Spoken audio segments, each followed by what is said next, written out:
கர்மவீரர் காமராஜரால் தொடங்கப்பட்ட திருவள்ளூர் மாவட்டம் புட்லூர் ஊராட்சி ஒன்றிய நடுநிலைப் பள்ளிக்கு பேராசிரியர் அன்பழகன் விருதை பள்ளிக் கல்வித்துறை அமைச்சர் திருச்சியில் வழங்கினார். கற்றல், கற்பித்தல், ஆசிரியர் திறன் மேம்பாடு, தலைமைத்துவம், மாணவர் வளர்ச்சி என பன்முகம் வளர்ச்சியினை வெளிப்படுத்தும் சிறந்த பள்ளிகளுக்கு பேராசிரியர் அன்பழகன் விருது வழங்கப்படும் என முதலமைச்சர் மு.க.ஸ்டாலின் அறிவித்திருந்தார்.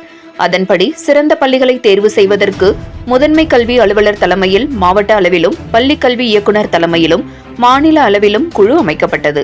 அந்த குழு மாவட்டத்தில் அரசு தொடக்க, நடுநிலை, உயர்நிலை மற்றும் மேல்நிலை பள்ளிகளிலிருந்து தகுதியான 4 பள்ளிகளை தேர்வு செய்து பள்ளிக் கல்வித்துறை வசம் ஒப்படைக்கப்பட்டது.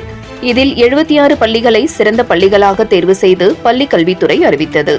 இந்நிலையில் திருவள்ளூர் ஒன்றியம் புட்லூரில் கர்மவீரர் காமராஜரால் தொடங்கப்பட்ட ஊராட்சி ஒன்றிய நடுநிலைப் பள்ளியும் பேராசிரியர் அன்பழகன் விருதுக்கு தேர்வு செய்யப்பட்டு திருச்சியில் நடைபெற்ற பேராசிரியர் அன்பழகன் விருது வழங்கும் விழாவில் பள்ளிக் கல்வித்துறை அமைச்சர் அன்பில் மகேஷ் பொய்யாமொழி புட்லூர் ஊராட்சி ஒன்றிய நடுநிலைப் பள்ளியின் தலைமை ஆசிரியர் தாஸிடம் பேராசிரியர் அன்பழகன் விருதினை வழங்கினார். இதனைத் தொடர்ந்து பள்ளி மேலாண்மை குழு உறுப்பினர்கள், அதே பள்ளியில் படித்த முன்னாள் மாணவர்கள், கிராம மக்கள் ஆகியோர் தலைமை ஆசிரியருக்கும் ஆசிரியர்களுக்கும் சால்வை மற்றும் சந்தனமாலை அணிவித்து மேலதாளம் முழங்க புட்லூர் வீதி வழியாக அழைத்து வந்து ஆரத்தி எடுத்து சிறப்பு வரவேற்பு அளித்தனர்.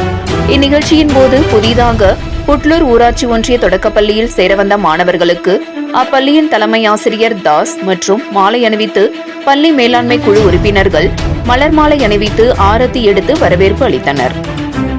இதுபோன்ற நிகழ்வு அரசு பள்ளியில் கூடுதல் மாணவர் சேர்க்கை நடைபெற ஊக்குவித்தலாக இருக்கும் என விருது பெற்ற தலைமை ஆசிரியர் தாஸ் கூறினார். இந்த நிகழ்ச்சியில் மாணவர்களின் வரவேற்பு, ஆடல் பாடல் கலை நிகழ்ச்சிகளுடன் உற்சாகமாக வரவேற்பு அளிக்கப்பட்டது.